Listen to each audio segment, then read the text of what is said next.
Olá, sejam bem-vindos ao 30º episódio do Próximo Capítulo Podcast. No episódio de hoje, a gente vai finalizar a história do Escaravelho do Diabo, conversando sobre o capítulo 24, o Ignocórnios Diabólicos, e o capítulo 25, Os Passos de Rudolf Bartel. Amiga Gabi, estamos na verdade, na reta final, não, agora é o final. O final, exato. A reta, chegou. E não é possível, agora a gente vai ter as informações, isso é tudo que eu posso dizer. Precisa, né, gente?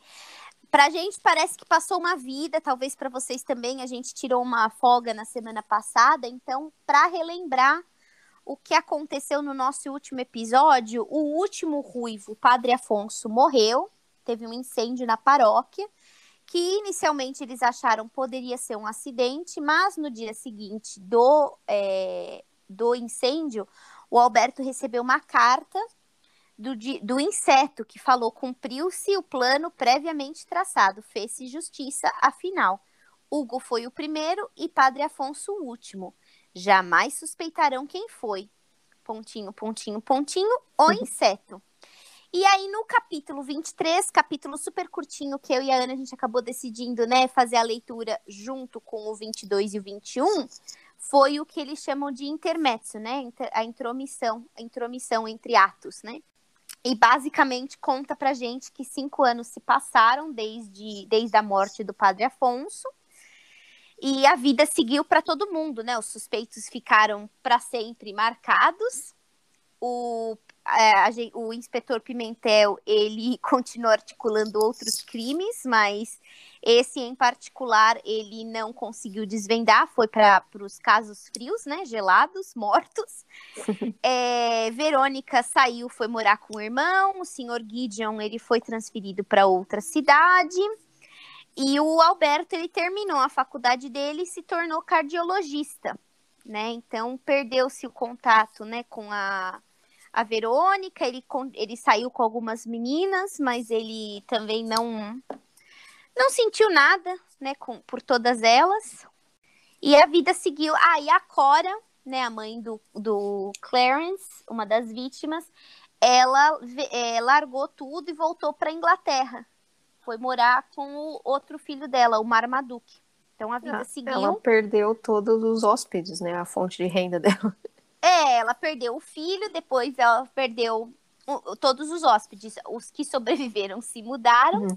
Então ela só estava com gasto mesmo, porque a Elsa, né, que era a copeira, e o cozinheiro, eles não, apesar deles serem suspeitos, eles não tinham nenhum envolvimento com os crimes, mas então ela não estava tendo renda e teria gastos. Então ela largou tudo e foi viver com Marmaduke na Inglaterra. Então a vida seguiu para todo mundo. E foi assim que a gente terminou o nosso último capítulo. O nosso último episódio, desculpa. Nesse capítulo, como a Ana já falou e tô com medo de repetir, é o Ignicórnios Diabólicos. Né? Que se você tá supondo que é um besouro, você acertou. Né? E é justamente o escaravelho do diabo. Bom, então depois dos estudos dele lá na faculdade, o Alberto, ele estava considerando se ele ia fazer uma especialização ou nos Estados Unidos ou na Europa. E aí veio uma oportunidade dele ir para a França estudar com o Dr. Jean Renaud, um dos mais famosos cardiologistas de Paris. E o Alberto, então, aceitou e ele estava muito feliz, muito realizado. Ele amava tudo o que ele fazia. Todos os dias ele tinha certeza, né? Que sentimento gostoso de você acordar e saber que você fez a escolha certa, que você ama a sua profissão, né? Certamente, gente, ele não tinha dom para ser investigador, né? Mas de corações ele parecia entender bem, né? Que até ele conseguiu o intercâmbio, né? O intercâmbio não, a oportunidade de estudar na França, né? Então, definitivamente, de corações ele parecia ter um pouquinho mais de aptidão. Ele passava muito do tempo dele estudando, mas ele também ainda tinha um tempo para namorar. Então, ele saía com uma aqui, saía com uma lá. Na época, né, passados esses 5 anos e lá na França, ele estava saindo com uma francesa chamada Nathalie. Mas depois de um tempo ele falou, não, nem gosto tanto dela assim, não. Então eles acabaram ficando amigos, né? E assim foi se passando o tempo dele de estudos na gringa. E uma noite o Dr. Renault chamou o Alberto para ir jantar na casa dele, né? E falou que ele ia trazer também um professor alemão, o Kurt von Richter, ou Richter, sei lá, que é um dos mais famosos psiquiatras da Europa. Essa galera conhece muita gente influente, né, gente? Todo mundo é o Mundo mais pequeno. conhecido, mundo ovo, eu diria. Então eles foram lá jantar na casa do Dr. Renault. E o alemão e o Alberto, eles fecharam, travaram uma amizade já logo ali, gostaram muito um do outro, se deram muito bem. E eles combinaram de jantar, então, na noite seguinte, num restaurante chinês. E aí, tudo bem, foram no restaurante, até o Alberto achou bem interessante que o Von Richter, ele era muito bom com os pauzinhos, né? Os hashis e o Alberto tava ali penando, né? E aí eles começaram a conversar, primeiro conversaram um pouco de trabalho, né, de profissões, e aí entraram numa esfera um pouquinho mais pessoal. E aí a gente descobre, então, né, que o Kurt, ele era viúvo, mas que ele tinha intenção de se casar novamente. Aí perguntou pro Alberto, né, se ele tinha intenção de continuar solteiro. E aí o Alberto falou, talvez, é que até hoje ele só conheceu uma mulher, né, que o fez considerar casamento. E aí o Kurt perguntou um pouquinho, né, mais sobre a moça, e o Alberto falou, olha, não deu certo, mas eu sou esquisitão mesmo e eu tenho a foto dela na minha carteira. E aí ele tirou da carteira a foto que ele bateu da Verônica com a Cora e o Mr. Gratz, lá no começo da nossa história, naquele misterioso e curtíssimo capítulo 7, né, que até a Ana falou, olha, eu acho que vai acontecer alguma coisa com essa foto, vai ser foto reveladora, e tá sendo aqui, gente, revelação agora, né, e aí ele falou, enquanto ele tava tirando a foto, né, da carteira, ele falou, essa foi a melhor foto que eu bati da Verônica, ela tá tão bonita, e tá lá mostrando, falando lá as coisas da foto, e aí o Kurt olha a foto e ele fala, nossa, o que o Rudolf Bartels tá fazendo nessa foto? Uhum. Aí o Roberto falou, Rudolf? Não, esse daqui é o Jim Gratz. Aí o Kurt falou, olha, eu não sei como que o Rudolf foi parar no Brasil, mas eu tenho 100% de certeza que esse cara na foto é o Rudolf Bartels. Aí o Kurt falou que conheceu ele há 17 anos num sanatório em Genebra, minha gente. E o caso do Bartels, ele sacudiu o mundo científico todo. Aí começa a contar quem é Rudolf, né? Que ele era nascido numa das famílias mais antigas de Munique, então não era suíço, era alemão. E desde cedo ele tinha uma incrível inclinação para a entomologia, pessoal. O Von Richter não reparou quão ansioso o Alberto estava, mas assim, eu tô com o coração palpitando aqui, né? E ele continuou a história, falou que o Bartel passava a maioria do tempo no laboratório, estudando besouros, classificando os besouros, e num dado momento ele chegou a ser a maior entidade no assunto, né, lá na época. Ele era realmente... Bartels falou, tá dito, né? Uhum. E ele fazia várias excursões, né, para a África, para vários outros lugares, para poder, né, estudar, pesquisar, procurar espécies de besouros. E às vezes ele era acompanhado por um assistente dele que se chamava Hans Schultz. E numa dessas viagens aí para a África, se eu não me engano, ele descobriu uma espécie raríssima, que era um besouro completamente vermelho, com chifres, e o Bartel nomeou o besouro de Ignicórnios diabólicos. Estava super animado, aí ele voltou para a Alemanha e ele se comunicou com os colegas da profissão, né, falando da descoberta, do que tinha encontrado, lembrando que naquela época não tinha e-mail, né, então era tudo ligações e cartas e afins, não tinha como bater uma foto e mandar, né, então eles decidiram, os colegas, e ele acabou sendo chamado pelo Instituto Alemão de Entomologia para apresentar essa nova espécie para toda a sociedade entomológica, sei lá. E aí marcaram uma conferência, estudiosos do mundo inteiro vieram para prestigiar, né, o Rudolf e ver o tão antecipado escaravelho, né? Então ele estava lá na frente de todo mundo, ele abriu a caixa, gente, que estava guardado o besouro, e o besouro não estava lá, a caixa estava vazia. Ele teve um ataque, desmaiou, tiveram que tirar o homem de lá, botar ele numa outra sala para ele se recuperar. Foi um super escândalo, uma tamanha humilhação. O Kurt não viu isso de olhos, assim, em primeira mão. Na verdade, foi o pai dele, que era biólogo, que viu e contou tudo para ele, né? Homem não é fofoqueiro, Não. mas ele só atualizou o Kurt dos fatos, não foi fofoca. Né? Então, depois disso, o Bartels nunca mais foi o mesmo, né? Ele ficou totalmente desinteressado de tudo, de todos, né? Catatônico, ficou ali, provavelmente olhando para o teto o dia inteiro, aquele meme lá do Narcos, né? Nosso coleguinha na piscina, lá vazia, olhando, aguardando. Tudo que ele queria, tudo que ele falava, ele respirava, né? Que ele queria descobrir quem que tinha roubado o escaravelho do diabo. Né? E aí a polícia alemã, que é diferente do bando de amadores do time do Pimentel, descobriu o mistério, gente. Então, houve solução. Pelo menos um mistério aqui a gente vai conseguir resolver. Foi o Hans, o assistente dele, que roubou o escaravelho, porque ele era mesquinho, invejoso, e ele não aceitava que o Bartel brilhasse dessa forma. Então, em vez dele trabalhar para ele brilhar, ele decidiu ofuscar a luz do Bartels. Quando o Bartels descobriu que tinha sido o Hans, ele ficou possesso, gente. Aí foi quando ele despirocou mesmo. Até então ele estava catatônico, obstinado, obcecado. Mas quando ele descobriu, ele despirocou. Ele foi para cima do Hans, ele estrangulou o Hans, matou o Hans e aí desmaiou com o choque. E depois disso, quando ele acordou desse choque, ele já estava completamente alterado. Ele acordou falando que ele era professor de línguas, que não tinha nada com besouros.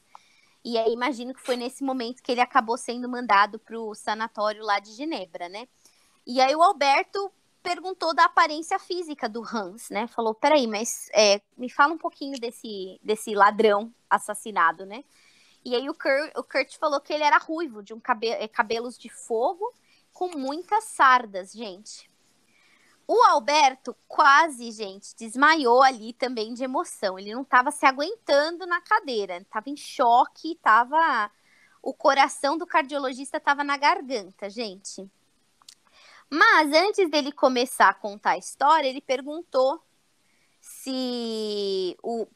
para o Von Richter, lembrando que ele é um psiquiatra, né? Se as pessoas nesse estado, né, catatônico de choque, conseguem criar falsas lembranças de uma vida que não se viveu. E aí o Kurt falou, olha, não exatamente lembranças, mas são reflexos de fobias, né? Então, quando ele foi lá para o manicômio, né, para o sanatório de Genebra, ele atacou um enfermeiro que era ruivo, e o enfermeiro sobreviveu, não diferente do Hans, mas depois disso, e depois desse ocorrido, ele se fechou ainda mais. Né, ficou total na dele, provavelmente arquitetando alguma coisa, mas ninguém sabia o quê, né? Ele ficou totalmente fechado no mundo dele. Apesar disso, ele sempre carregava uma sacolinha com os besouros dele. Agora, como ele saiu da Europa e foi para o Brasil, esse era um mistério que o Kurt não tinha solução, né? Também ele não comentou nada de como como que o Bartels saiu do sanatório, né? E, enfim, o Alberto perguntou ainda se o Bartels tinha familiar e o Kurt falou que só tinha uns tios e uns primos, mas que ele não ia comentar nada sobre a história que o Alberto estava para contar, porque ia trazer o assunto à tona, total desnecessário, já tinha se passado quase 20 anos, né? Então o Alberto contou toda a história, o Kurt ficou super perplexo, super em choque. E imagino que depois dessa super saga aí, já estava bem tarde da noite, né? Então eles combinaram que eles iam se encontrar de novo e terminaram a noite. E o Alberto saiu de lá com uma dó absurda do Mister Gratz, né? Que ele era, assim, uma mente brilhante, mas ficou perturbado, né, gente? E é assim que acaba o nosso capítulo 24. Pesado. Sim. Posso fazer um comentário apenas? Pode, claro.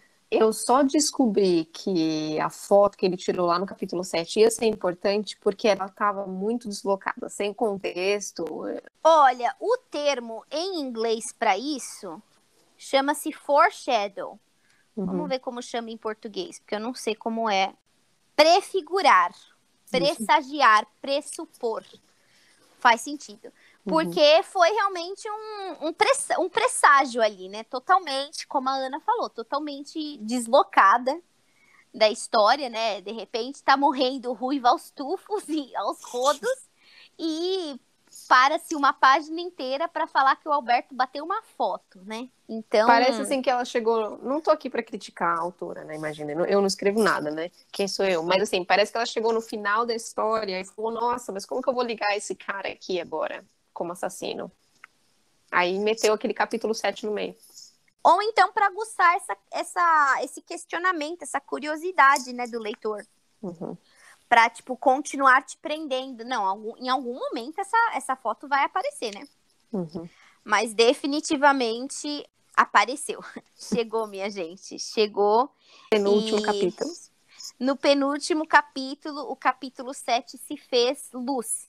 Uhum. Né? Então, definitivamente, agora a gente já sabe que foi para isso que a gente precisava daquela foto, né?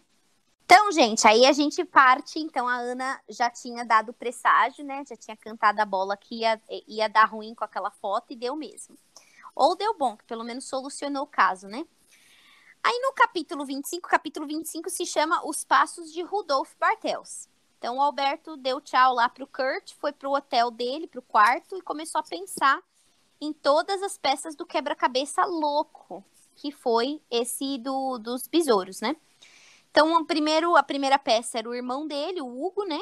Que aí ele ficou pensando, bom, o quintal da Cora dava para nossa casa, o Mister Gratz, ele tinha saída independente do quarto dele, então facilmente ele podia ter saído e ter cometido o assassinato e ninguém nem ia saber mesmo do que aconteceu. O Gratz, o Kurt contou que na infância que o Gratz era muito bom em esgrima, então, isso justifica, né, o golpe certeiro, né, que ele deu no coração do Hugo com aquela espada. Definitivamente, seria possível, fácil dele ter conseguido cometer esse assassinato. Com certeza, ele passou anos colecionando os besouros, né, com os nomes que faziam meio sentido para as mortes, e aí ele traçou um plano ali, né? Eu particularmente acho que ele deve ter selecionado os besouros, definido a forma de como as vítimas iam morrer, mas ele não tinha como decidir exatamente quem que ia morrer e como, né? Porque aí um exemplo aqui, a morte do Clarence, né, que morava com ele, né, era filho da Cora. Foi uma morte de oportunidade, porque o Clarence ficou doente e aí ele obrigatoriamente precisou tomar o remédio, né? Então, o Gratz sabia que isso mais dia, menos dia ia acontecer, né? Então, esse foi um que ele pode ter falado, não, beleza, tô morando aqui com esse ruivo, então a hora que ele ficar doente, ele vai bater as botas. Aí o próximo, né, a próxima morte foi da Maria Fernanda, que era cantora de ópera, também foi uma morte inesperada. Se você parar para pensar, apesar de Vista Alegre ser, né, o núcleo do mundo, né, capital mundial de tudo, não era garantido que a cantora ruiva ia aparecer lá para fazer uma apresentação, né? Então, também ele deve ter lá, devia ter o besouro com a morte e deixou, quando soube que ela estava vindo, não ia perder o tempo. O Alberto não conseguiu explicar muito bem, pensando, né, ele nos devaneios dele, ele não estava conseguindo explicar muito bem o ataque da Raquel, porque, em teoria, ela não tinha recebido o besouro, mas a gente, espectador, a gente sabe que, na verdade, foi o correio que extraviou, né, no meio do dilúvio, né, a carga foi extraviada e o pacote não foi entregue. E aí, finalmente, o padre Afonso, né, que o Alberto lembrou que quando eles foram a primeira vez na casa da Cora e fizeram lá a inspeção no quarto de todo mundo, ele viu na mesa de cabeceira do Mister Gratz um livro que se chamava Como Fazer uma Boa Confissão. Ou seja, até isso ele trabalhou, ele criou um personagem beata, né? para não levantar suspeitas. E até ele lembra que ele ajudou não só financeiramente, como também deu uma planta para a construção, né, a planta da construção da paróquia. Então, tudo ele já tinha arquitetado, né, e ele deve ter feito a, a planta, né, tudo de madeira, até para facilitar ele colocar o plano dele em ação, né. Um ponto que não se explica, 2 pontos, na verdade, que ainda não tinha, que não é explicado, se o Grátis tinha a intenção de fugir ou se era realmente plano dele colocar o fim na vida dele, angustiante, né? Esse é um ponto. E outro ponto que também não é explicado é por que naquele ano em particular começaram as mortes, né? Porque se ele já morava 8 anos com o Clarence, por que só naquele dado ano ele decidiu, não, é agora que eu vou espanar e matar todo mundo, né? Então, a gente não sabe qual que foi o estopim, que foi o stressor, né? O momento de estresse da vida dele que gerou essa chacina, essa matança em série, né? Então, ele não conseguiu, o Alberto não conseguiu explicar isso. E aí o Alberto pensando, bom, claramente a carta que ele recebeu foi postada antes do incêndio, né? Então ele pensou depois, né, em todos os suspeitos, como as vidas deles foram afetadas, como a vida da cidade, né, como a cidade foi afetada. Então ele decidiu que assim que ele voltasse para o Brasil, ele ia limpar toda a sujeira, né, dessa situação toda, e principalmente limpar o nome da Verônica, né? Ele parou para pensar nela, ele sentia muitas saudades, mas ele tinha certeza que ela já devia estar casada, mas de qualquer forma ele sabia que era o mínimo que ele precisava fazer. E ele finalmente também mencionou o Galinho da Serra, né, minha gente? Que também foi vítima. Nem recebeu o besouro, esse nem estava esperando que ele ia ter a vida finalizada. As araras ainda tentaram avisar, mas o porteiro estava tirando cochilo no horário do trabalho dele, então foi lá, né? Até a criaturinha foi vítima da loucura do Grátis, né? Uhum. Então terminou a noite e tal, e o Alberto foi para a Itália visitar os pais dele, né? Que desde a morte do Hugo, eles ficaram muito abalados, gente. Eles passaram a vida viajando, assim como o médico de elite tinha recomendado mesmo, né? Viaja bastante, sai, vai curtir. Mal vai fazer, né?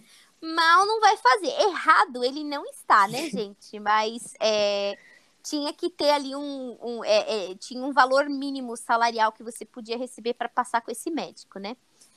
Então ele foi lá, visitou, encontrou com os pais, contou tudo o que tinha acontecido. A mãe dele finalmente, né, conseguiu fechar ali, dar um encerramento nesse caso. Ela estava sempre pensando o que tinha acontecido.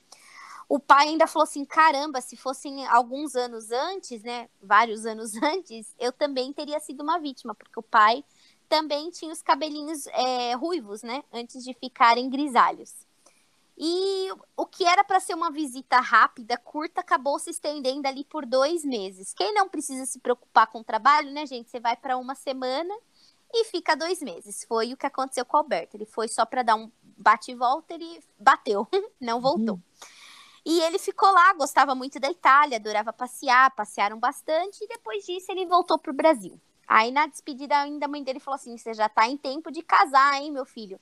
O que a gente vê que todo mundo passa por aquela pressão, né? Quando que vai casar, e quando casa, quando vai ter filho, e quando tem filho, quando que vai comprar o cachorro, sempre tem alguma expectativa ali, né? E a mãe já estava esperando ele casar. Ele falou, ai mãe, nem achei ninguém ainda. Aí ele pensou, né? Eu não acho que ninguém vai mexer comigo como a Verônica mexeu. Ele ainda saiu com uma italianinha nesse período que ele estava lá.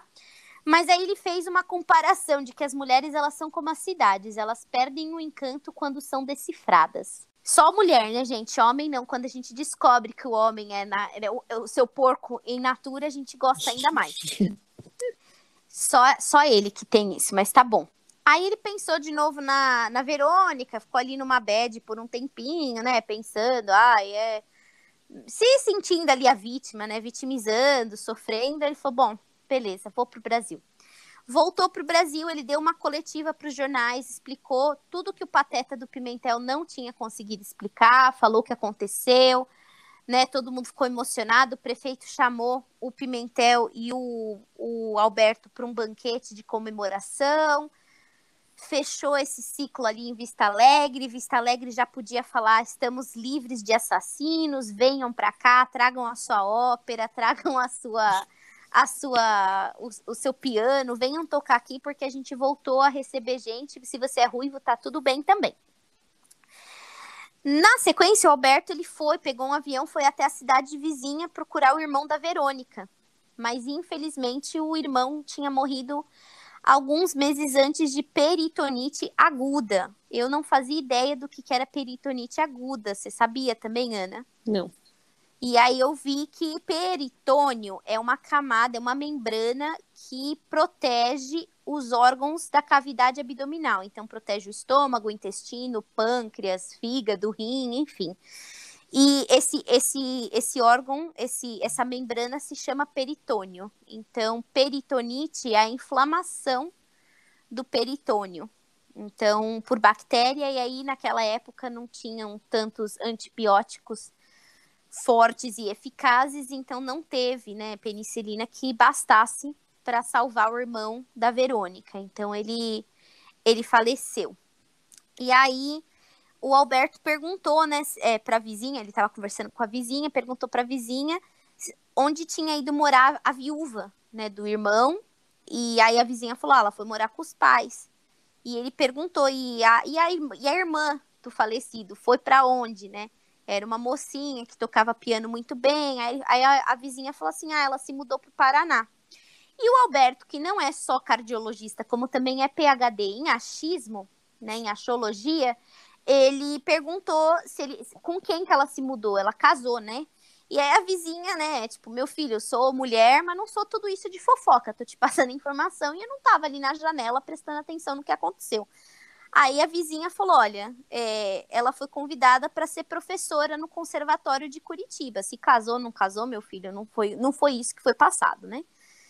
E o Alberto aprendeu naquele momento que as mulheres, elas não precisam dos machos para poderem viver plenas, né? Ela foi para dar aula no conservatório, super legal, que ela também tinha estudado isso em Vista Alegre, então estava ali sendo prestigiada, né? Só um ponto aqui, então: se passaram 5 anos e o machão ainda não tinha aprendido, né? Que as pessoas, elas podem ser independentes e felizes. Mas tudo bem, amiga, eu sei que você vai falar que são tempos diferentes e a gente precisa engolir um pouquinho a seco, mas eu queria fazer essa observação para reforçar nesses tempos que isso não cola. Ele voltou, então, ele queria já ir direto para Curitiba. Até foi engraçado que menciona que ele vai lá para o aeroporto e ele vai falar no balcão da Varig, né? Mas a Varig já não existe mais, né, minha gente? Varig já não tem mais, né? Então, ele foi lá no balcão, não tinha voo direto da cidade vizinha, que não tem nome, para Curitiba. Então, ele tinha que voltar para Vista Alegre, que sim tem voo direto para Curitiba. Incrível, não? Incrível, gente. Ele tem tudo naquela cidade, naquela rua principal. Então, ele voltou para Vista Alegre, já certo que ele ia pegar lá o próximo voo, mas ele foi recebido com um recado do professor lá dele de medicina, falando que ele tinha sido, né, escolhido para receber um dos maiores cardiologistas do mundo, que estava para chegar naqueles dias, e tinha que acompanhá-lo durante a estadia, gente. Até lembra que o tio da Verônica era também cardiologista, e eles tiveram, né, um congresso em Vista Alegre. Então, assim, a cidade, é muito renomada para tudo, né? Uhum. Então, ele não tinha como falar não, né? Afinal, também isso é um prestígio para a profissão dele. Então, isso atrasou ele em mais uma semana, que para ele pareceram séculos. E ele já estava pensando que nessa semana a vida da Verônica ia acontecer, gente. Para quem nem sabia onde ela estava, ele já tinha decidido que ela ia para a Europa, que se ela não estava casada, ela ia casar. Assim, aquela semana que acontece tudo na sua vida, né? Ele estava super angustiado.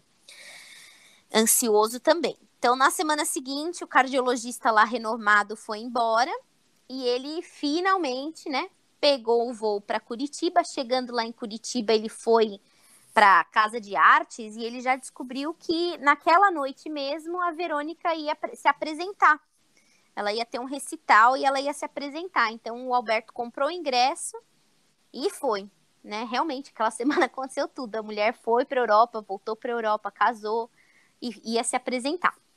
Então, beleza, tava lá, ele tava se sentindo super nervoso, super ansioso e também ridículo.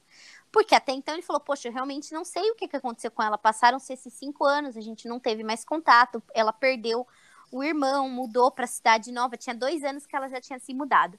Né? Então ele estava se sentindo, né? Tô eu aqui, imagina, vim aqui prestigiar, eu querendo, né, cocotar a mulher que poderia potencialmente estar casada, né? Com outro homem. Bom, Verônica aparece no palco e ela estava maravilhosa. Tinha dado uma engordadinha, que ela era muito magrela, né? Lembra que ele sempre falava que ela era super fininha, então ela já tinha encorpado, estava super bem vestida, super arrumada, cabelo lindo. Ele falou que, obviamente, ela tinha se casado, gente. Porque uma mulher bonita não pode ser solteira. Não, você só fica bonito quando você casa, gente. É assim, automático. Você pode imaginar que a Raquel, que já era muito bonita, solteira, quando ela casasse, gente, ia ser Miss Universo. Você só fica bonita quando você casa. Até então, você é, tipo, monstrão. Então, segundo o machão entendedor do tema, era isso. Ela tava bela porque casou. E aí a Verônica tá lá tocando, né? E ele tava tentando ver se ele enxergava a aliança no dedo dela, mas é uma pianista, né, minha gente? Não tinha muito bem como ver. Então, lá no meio que ela tá tocando, os olhos dela cruzaram com os olhos dele. E aí ela, né, olhou assim, o Alberto ficou em choque. Aqueles olhos azuis dele, né? Ela até errou a partitura, teve que secar a testa, a galera até quis dar uma verificada se tava tudo bem, tava tudo certo. Ela falou, gente, tá tudo bem. Ela se recompôs e terminou a peça, né, que ela tava tocando. E aí, no intermezzo, né, na intromissão, ela foi conversar com ele bem perturbada, né? Não tava esperando ele lá, né? E aí ela, né, perguntou, nossa, você aqui, ele já na lata, gente, ele não tem tempo a perder. Ele falou, e aí, você casou? Não deu oi nem nada. E aí, tá casada?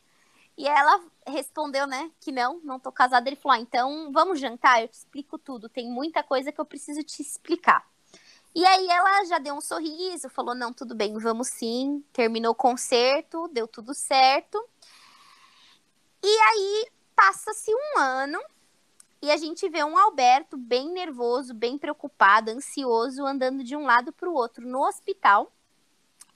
Uma enfermeira aparece e fala, vem aqui ver seu filho, gente. E aí o nenê tinha uma cabeleira super vermelha.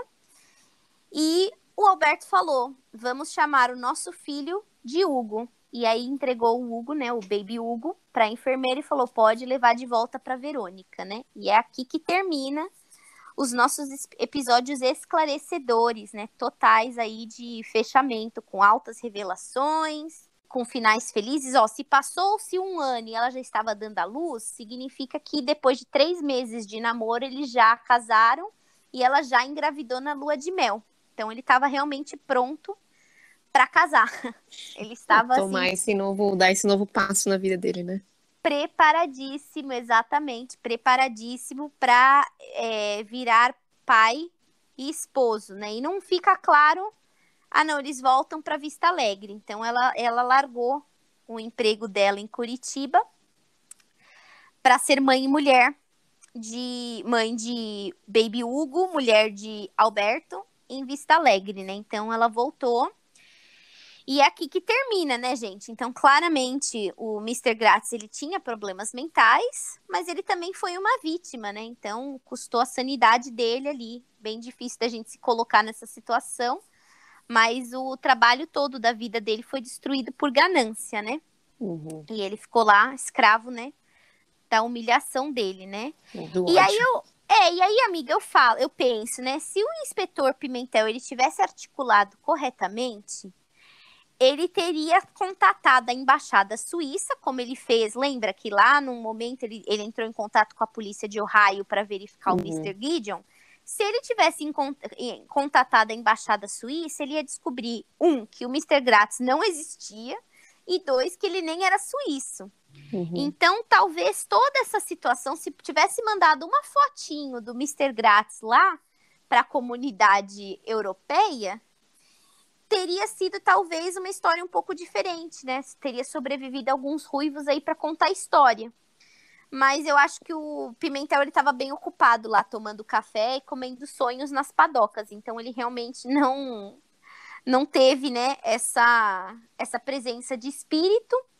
E uma outra coisa, né, que eu fico aqui pensando cá com os meus botões, voltando, né, ao ponto, será que o Grátis, quis mesmo morrer? 2, ele tentou fugir? E terceira, amiga, será que ele não fugiu?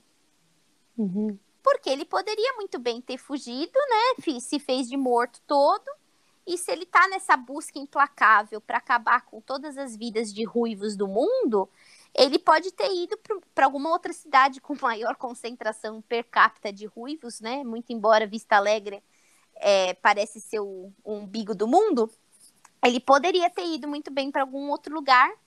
Continuar, né, com os assassinatos em série. Exato, continuar aí com as mortes, né? Então, isso talvez, não sei se a escritora também deixou meio assim para, sei lá, dependendo, se me der vontade de voltar para o Escaravelho, posso voltar, né? A gente não sabe. Uhum. Então, isso não ficou, né, não ficou muito Porque claro, não, né? no episódio, no capítulo que eles falam que era o Senhor Grátis, é porque encontrou o tal da pérola, não é? Que ele tem na Isso, roupa. Só isso. que qualquer pessoa poderia tomar uma gravata de pérola no pescoço também, Ou né? poderia ser implantado, porque a gente viu que ele é bem esperto, né? Ardiloso, articulado, exatamente. Então, posso Articulado. falar, entra aí, tá errada a palavra, não? Não, porque Não, o é que é articulado é o do Pimentel. Pimentel. Pode ter falado, ele tava lá num bairro pobre e falar, ô amigo, vem cá, ó, vai lá você, tô dando aqui minha gravata pra você. E botou a gravata e pronto, né, gente? Não Uhum. tem como garantir, não teve nenhum teste de DNA, nada que pudesse realmente comprovar que o Grátis foi o falecido ali, né? Uhum. Então, a gente não sabe, isso não ficou claro, não foi explicado. Poderia ter acontecido, né? Só uma coisa, amiga, eu acho que havia a intenção de realmente parar por ali por causa da carta que ele mandou, Sim.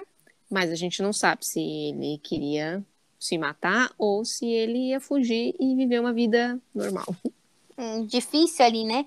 E a gente não sabe o que fez, né? O que gerou toda essa matança aí justamente nesse ano do besouro, né? A gente não sabe, porque ele já vivia, já tinha, como eu mencionei um pouquinho antes, ele já estava há 8 anos na casa da Cora, vivendo, inclusive, com o Clarence, né? Então, a gente realmente não tem como saber o que foi que...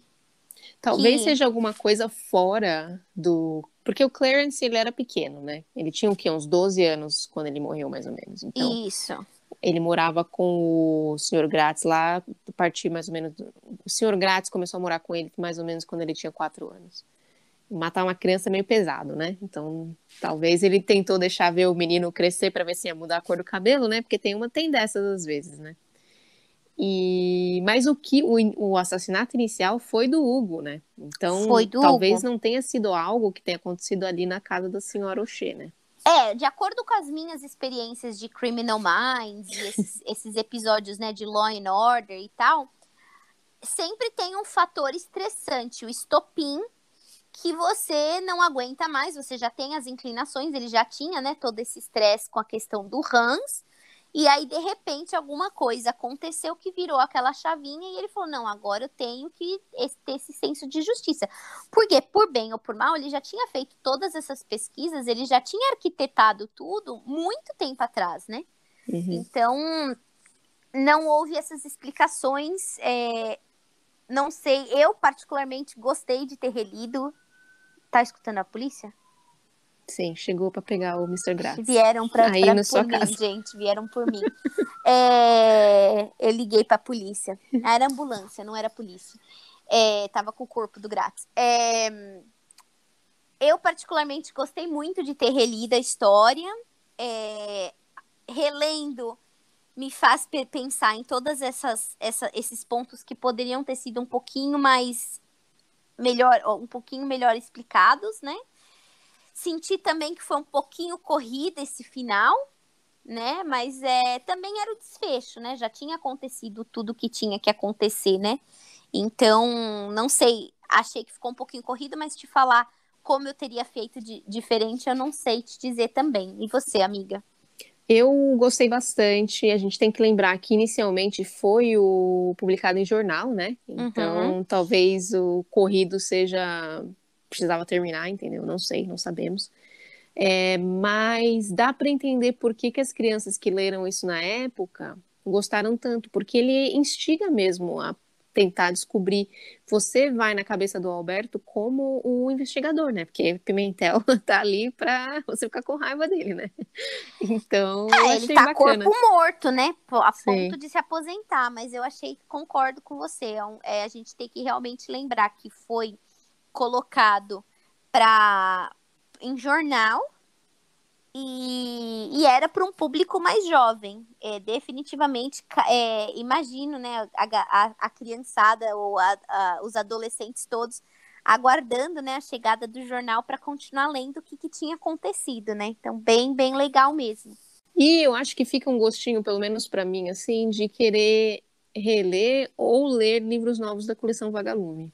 Com certeza, com certeza. Vamos ter mais uns aí, com certeza, porque são livros interessantes, instigantes, apesar de toda a minha revolta com o machismo, Uhum. é o que representa ali, como era a visão na época. Tanto que até quem escreveu foi uma mulher, né? Então, ou ela estava sendo sarcástica, irônica, ou então realmente era a realidade que se vivia naquela época, né? Uhum. Então, bem interessante mesmo. Gostei. Adorei fazer parte desse nosso segundo livro e aventura. Achei muito divertido. E só para ressaltar também, a gente está aqui numa posição muito confortável relendo essa história, né? Num clima de descontração mesmo. A gente não quer fazer comentários, críticas à autora, a gente entende que o livro é infanto-juvenil. E a gente está aqui mesmo para observar coisas assim como a gente fez com Harry Potter, né? Que virou esse sucesso literário e a gente fez crítica do mesmo jeito, porque a gente está aqui para se divertir, né? Então não é nada pessoal Exatamente, nada ao pessoal. escritor. Leria novamente. Sim. Então, com certeza, muito bom. Adorei essa nossa aventura com Uhum. alguns convidados no caminho e continuaremos tendo nossas leituras semanais e convidados para quem tiver interesse em participar. Então a gente fecha o ciclo do Escaravelho do Diabo aqui. E na semana que vem, então, a gente vai voltar à série do Harry Potter, agora no livro número 2, A Câmara Secreta. Uhum. O capítulo número 1 se chama O Pior Aniversário, então já vai começar no Harry Depressão, né? No Harry da Depressão, exatamente. Então é isso, gente. Caso vocês queiram mandar sugestões de outros livros da coleção Vagalume que marcaram a infância de vocês, mandem pra gente. A gente os incluirá na nossa lista de leitura futura. Isso, então não precisa também ser da série Vagalume, pode ser qualquer Exato. outra série. Tá bom. E a gente volta então na semana que vem mergulhando novamente no mundo de Harry Potter. Maravilha, então. Beijinhos e ótimo dia para todos vocês. Beijo, gente. Tchau. Tchau, tchau.